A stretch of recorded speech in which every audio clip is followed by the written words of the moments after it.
Halo teman-teman, balik lagi di podcast kesayangan kita, ngobrol santai tapi penting. Aku Vida dan seperti biasa aku ditemenin co-host aku yang paling kece, Reina. Yoi. Hai Vida, hai semuanya yang lagi dengerin. Pasti kalian udah pada nungguin kita bahas yang seru-seru kan? Siap-siap ya, karena topik kali ini tuh beneran penting banget. Tapi tetap kita bawa santai pastinya Vida. Nah, bener banget Reina. Hari ini kita mau ngobrolin soal kebijakan pemerintah dalam melindungi satwa yang terancam punah. Jujur, dengar kata punah tuh kayak langsung sedih gak sih? Betul, sedih banget kayak punah, gak ada, hilang. Bener banget. Apalagi Indonesia kan kaya banget ya sama hewan-hewan langka. Mulai dari orangutan, badak, harimau. Tapi kok masih banyak aja ya yang nasibnya terancam. Sumpah iya sih, bener sedih banget. Nih ya, ini tuh sebenarnya tuh masa serius banget tahu Vida. Dan sebenarnya tuh nggak cuma tanggung jawab pemerintah doang sih, tapi kita sebagai rakyat Indonesia juga pasti berpartisipasi untuk bertanggung jawab tentang kepunahan ini. Nah, hari ini kita tuh mau bedah nih apa aja sih yang udah dilakuin negara nih ya buat nyelamatin mereka tuh adalah binatang satwa, mulai dari payung hukumnya, programnya, sampai tantangannya, supaya nih ya kita semua juga melek gitu loh, gak cuma sekedar tahu ada hewan langka sebenarnya. Oke, mungkin kita mulai dari yang paling mendasar dulu aja kali ya. Apa sih yang paling mendasar itu? Hukum dong. Kan? Nah, karena kalau nggak ada aturannya, nanti pasti orang-orang bakal seenaknya banget nggak sih nangkap hewan yang dilindungi atau ngerusak habitat mereka. Betul banget. Iya kan, bener banget. Di Indonesia ini menurut kamu apa sih UU atau peraturan yang jadi dasar utama pelindungan satwa langka? Kamu tahu nggak? Nah, sebenarnya nih ada dasar hukum yang paling utama itu adalah, mau tahu nggak? Mau dong, apalagi aku kan nggak tahu nih. Yaitu Undang-Undang Nomor 5 Tahun 1990 tentang konservasi sumber daya alam hayati dan ekosistemnya. Kamu tahu nggak kepanjangannya tuh apaan? Singkatannya tuh apaan? Tadi itu kan namanya konservasi sumber daya alam hayati dan ekosistemnya ya. Yap, betul. Berarti UU KSDAHE. Nah, betul. Nah, sebenarnya undang-undang ini tuh yang jadi pondasi sebenarnya buat ngelindungin semua hewan dan tumbuhan di Indonesia, terutama yang langka. Intinya tuh ya, undang-undang ini tuh bilang kalau kita tuh dilarang keras, garis besar dilarang keras, ya dilarang misalnya itu menangkap, melukai, membunuh, menyimpan, memiliki, memelihara, banyak ya, mengangkut sampai memperniagakan satwa yang dilindungi dalam keadaan hidup ataupun mati.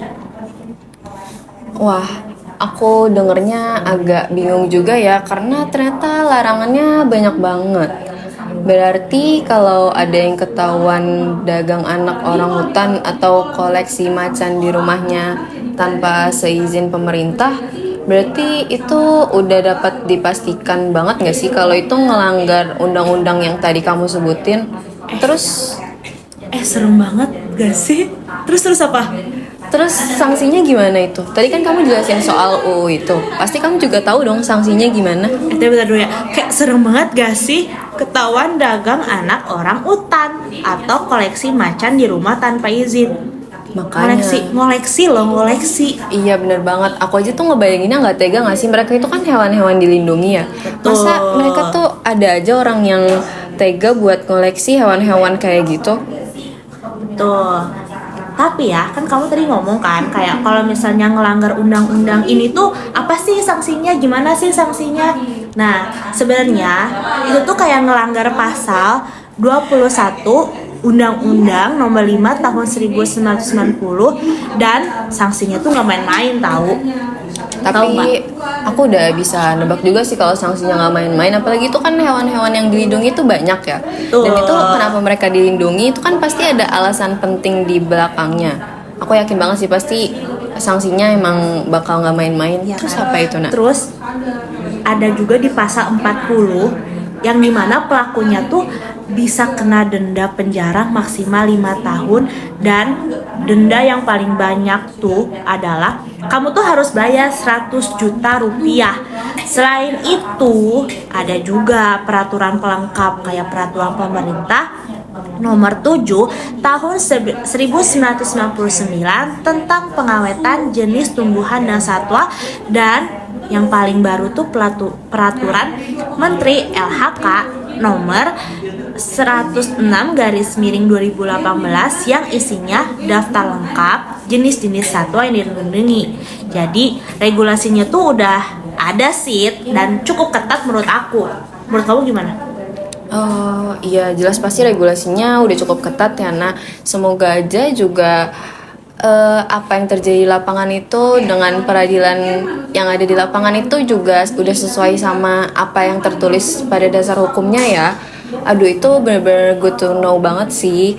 Jadi kalau semisal ada teman-teman yang dengar info atau lihat ada perdagangan ilegal tentang hewan yang dilindungi, kalian bisa banget langsung lapor dan sebutin dasar hukumnya, karena itu penting banget untuk menjerat pelaku yang udah ngelanggar peraturan itu. Bener guys, kalian inget ya, harus info kalau lihat ada perdagangan ilegal, karena itu bener-bener kayak udah ngelanggar hukum banget. Dan wah, itu sih bisa didenda banyak sih, bisa ngelanggar banyak juga sih, parah sih.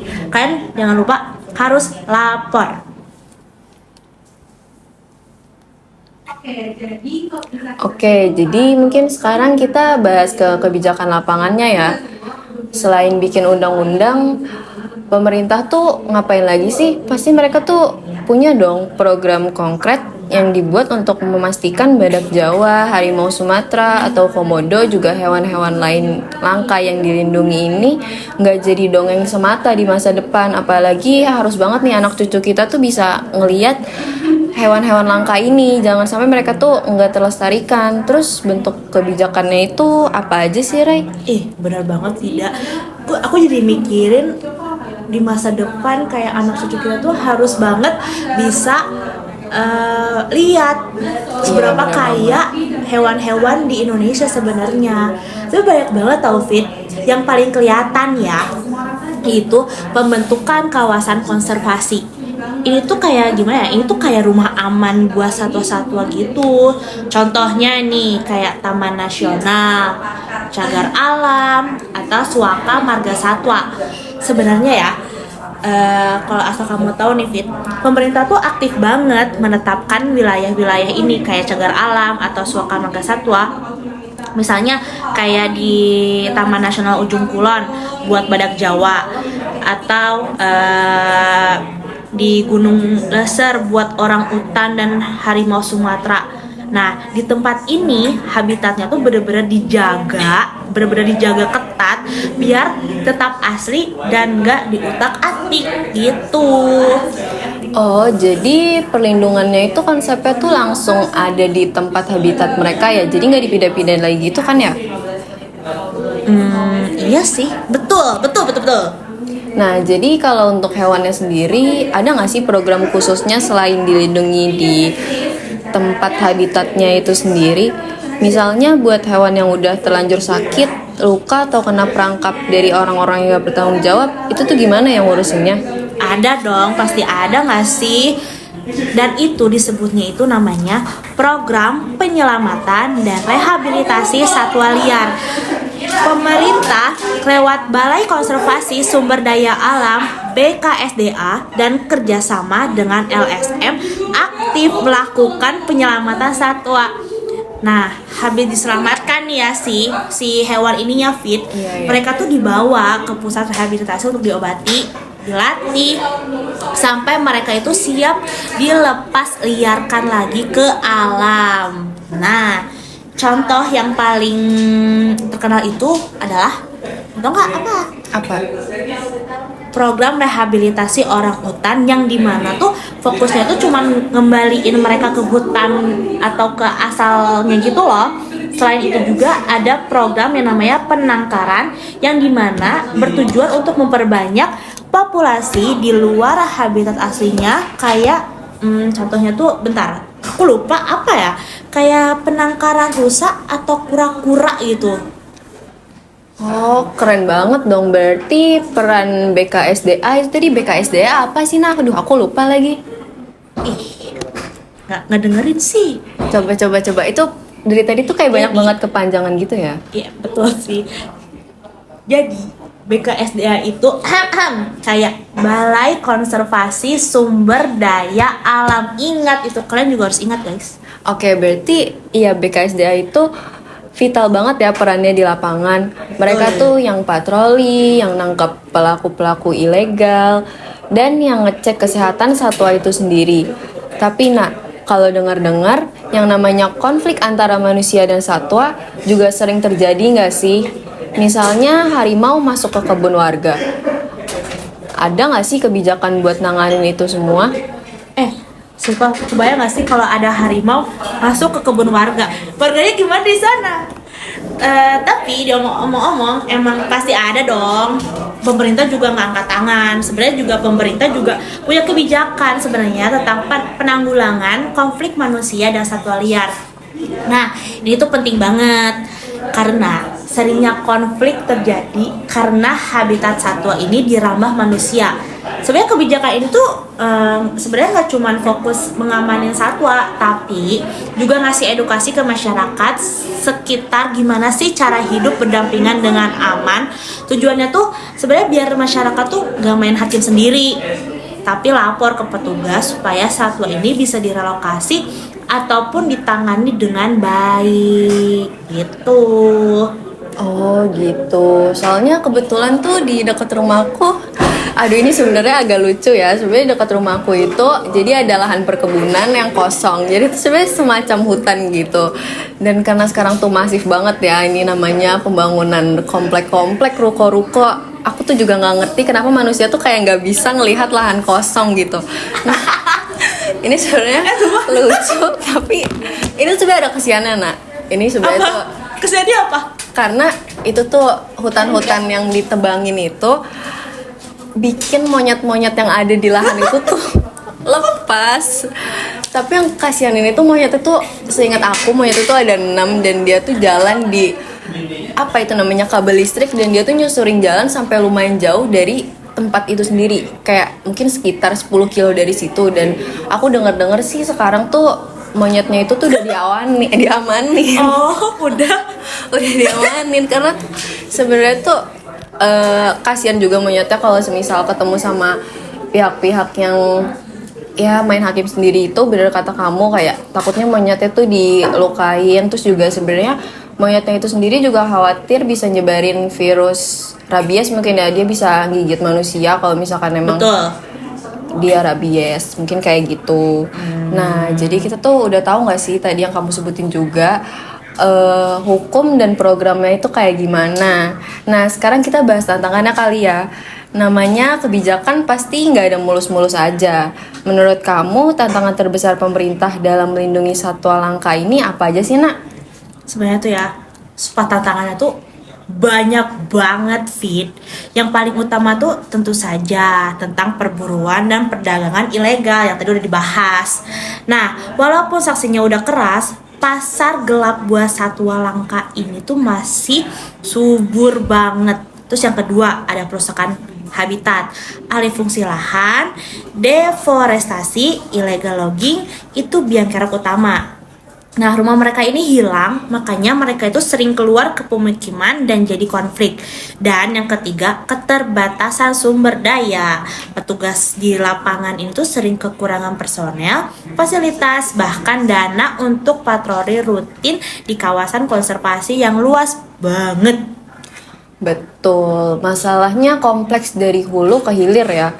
Jadi kalau urusan perusakan habitat dan penebangan liar itu berarti udah Harusnya pemerintah harus lebih keras lagi dalam menegakkan hukum nggak sih? Selain UU KSDAHE yang tadi udah kamu sebutin, ada juga Undang-Undang Nomor 32 Tahun 2009 tentang perlindungan dan pengelolaan lingkungan hidup yang bisa dipakai untuk menjerat perusak hutan juga. Nah, itu dia. Intinya penegakan hukum itu harus tegas tanpa pandang bulu. Tapi selain itu peran kita sebagai masyarakat juga gak kalah penting. Kebijakan pemerintah gak akan maksimal kalau kita gak bantu. Jadi apa sih yang bisa kita lakukan, Fit, buat dukung kebijakan ini? Kamu tahu nggak? Nah, itu good question banget, alias pertanyaan bagus banget ya. Nah, simple aja. Jadi pertama, jangan pernah beli atau ikut-ikutan perdagangan satwa liar, apalagi yang dilindungi. Ingat, demand berhenti, supply pasti mati.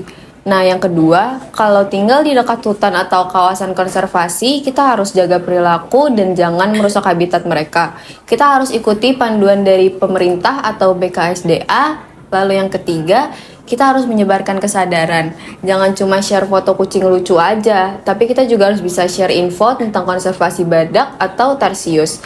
Terus yang terakhir, kita harus bisa dukung organisasi konservasi yang kredibel. Donasi sedikit itu bisa bantu biaya mereka banget loh, biaya patroli mereka. Ih, setuju banget. Dan buat yang udah melek hukum nih ya, kalau lihat ada pelanggaran, jangan takut lapor ke Balai Konservasi Sumber Daya Alam atau BKSDA setempat atau aparat penegak hukum. Intinya kita itu semua adalah mata dan telinga pemerintah di lapangan. Kebijakan itu cuma kertas, tapi yang menggerakkan adalah kesadaran kita sendiri. Oke, nah sebelum kita tutup, bisa nggak sih kita kasih ringkasan buat teman-teman? Nah, apa sih sebenarnya inti dari kebijakan pemerintah untuk melindungi satwa langka itu sendiri? Nah, intinya tuh ya, perlindungan satwa ini terancam punah di Indonesia itu kuat di payung hukum. Dan terutama tuh di Undang-Undang Nomor 5 Tahun 1990 dan dijalankan melalui 3 pilar utama. Itu pelindungan kawasan, yaitu Taman Nasional. Terus program konservasi hewan, seperti rehabilitasi dan penangkaran. Dan yang paling utama adalah penegakan hukum. Tapi keberhasilan kebijakan itu sangat bergantung pada komitmen kita semua dan gak merusak habitat dan gak terlibat dalam aktivitas yang ilegal. Oke, mantap banget. Jadi bukan cuma soal badak yang diselamatkan, tapi juga soal menjaga rumah kita, yaitu juga ekosistem kita. Kalau salah satu mata rantai hilang, kita semua yang akan rugi. Ingat, Indonesia adalah paru-paru dunia dan satwa-satwa langka ini adalah aset tak ternilai. Mari kita jaga. Jelas ya, jadi nggak semua hasil penangkaran boleh dipelihara sembarangan. Pokoknya main aman aja, kita harus jaga lingkungan dan sayangi satwa. Reina, thank you banget ya udah bawa obrolan penting ini dengan santai dan jelas. Thank you juga Vida. Semoga teman-teman jadi lebih sadar ya dan terinspirasi untuk ikut menjaga kekayaan alam Indonesia. Sampai jumpa di episode selanjutnya. Sampai jumpa teman-teman.